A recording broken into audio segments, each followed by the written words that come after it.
And doctor Girish ಅವ್ರಿಗೆ doctor ನೀವು ಈ ಬಗ್ಗೆ ಇನ್ನಷ್ಟು ಮಾಹಿತಿಯನ್ನ ಕೊಡ್ಬೋದಾ ಅಂತ ಹೇಳಿ, ಇದರ ಜೊತೆಗೆ ಹೃದಯದ ಆರೋಗ್ಯವನ್ನು ಕಾಪಾಡಿಕೊಳ್ಳಲು ಆರಂಭಿಕ ಕ್ರಮಗಳ ಬಗ್ಗೆ ಹೇಳ್ಬೋದಾ? ಇದು ಐ ಥಿಂಕ್ ಅತಿ ಮುಖ್ಯವಾದದ್ದು. ಏನು ಅಂದ್ರೆ ಒಬ್ಬ ಮನುಷ್ಯ ಹುಟ್ಟಿದ ಮೇಲೆ ರೋಗ, ಸಾವು, ನೋವು ಅನ್ನೋದು ಎಲ್ಲರಿಗೂ ಇರುತ್ತೆ. ನಾವೆಲ್ಲರೂ ದ ಸೆನ್ಸ್ ಆಫ್ ವಲ್ನರಬಿಲಿಟಿ ಅನ್ನೋದನ್ನ ಇಟ್ಕೋಬೇಕು. ಅಂದ್ರೆ ನನಗೂ ಆರೋಗ್ಯ ಹಾಳಾಗ್ಬೋದು ಅನ್ನೋ ಒಂದು ಆಲೋಚನೆ ಯಾವಾಗ್ಲೂ ಬ್ಯಾಕ್ ಆಫ್ ದ ಮೈಂಡ್ ಇರ್ಬೇಕಾಗ್ತದೆ.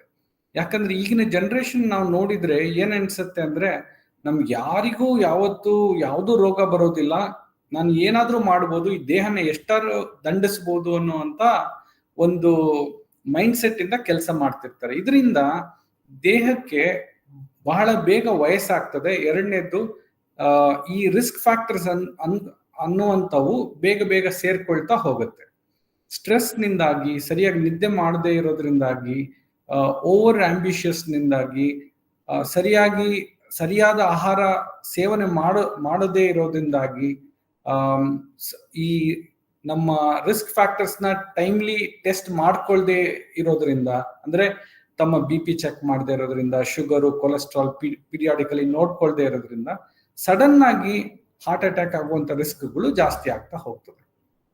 ದ ಹೋಲ್ ಐಡಿಯಾ, ಯಾವ್ದನ್ನಾದ್ರೂ ಒಂದನ್ನ ತಡಿಬೇಕು ಅಂದ್ರೆ ಅದು ಆಗಬಹುದು ಅನ್ನೋಂತ ಒಂದು ಪರಿಕಲ್ಪನೆ ಇರಬೇಕು ಆ ಸಮಾಜಕ್ಕೆ.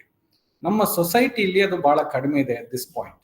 ಎರಡನೇದು, ಜನ ಈಗ ಸೆಲ್ಫ್ ಡಯಾಗ್ನೋಸಿಸ್ ಬಹಳ ಆಗ್ಬಿಟ್ಟಿದೆ. ಅವರೇ ಬಂದು ಹೇಳ್ತಾರೆ, ಡಾಕ್ಟರ್ ನಾನು ಟೆಸ್ಟ್ ಮಾಡಿಸಿದೀನಿ, ನನ್ನ ಬ್ಲಡ್ ರಿಪೋರ್ಟ್ಸ್ ನನಗೆ ಗೊತ್ತಿದೆ, ನಾರ್ಮಲ್ ಇದೆ, ನನ್ನ ECG ನಾರ್ಮಲ್ ಇದೆ, ಇಕೋ ನಾರ್ಮಲ್ ಇದೆ, ಸೊ ನನಗೆ ಹೇಗೆ ಹಾರ್ಟ್ ಅಟ್ಯಾಕ್ ಆಗಕ್ಕೆ ಸಾಧ್ಯ, ನಾನು ಒಂದು ತಿಂಗಳಿಂದಾನೇ ಮಾಡಿಸಿದೀನಿ ಅಂತ.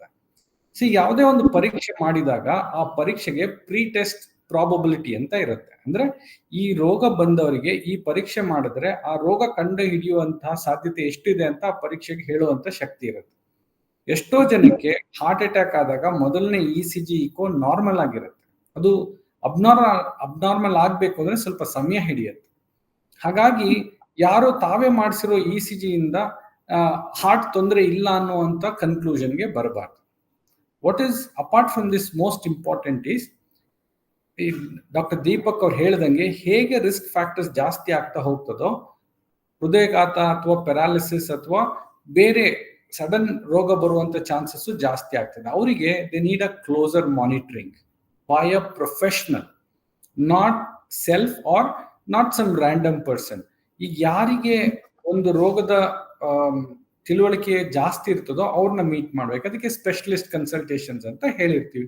ವರ್ಷಕ್ಕೆ ಒಂದ್ಸತಿ ಇಂಥವ್ರನ್ನ ಮೀಟ್ ಮಾಡಿ ಪರೀಕ್ಷೆ ಮಾಡಿಸ್ಕೊಳ್ಳೋದ್ರಿಂದ ಕೂಡ ಈ ರೋಗಗಳನ್ನ ತಡೆಯುವಂತ ಒಂದು ಚಾನ್ಸಸ್ ಬಹಳ ಜಾಸ್ತಿ ಆಗ್ತದೆ.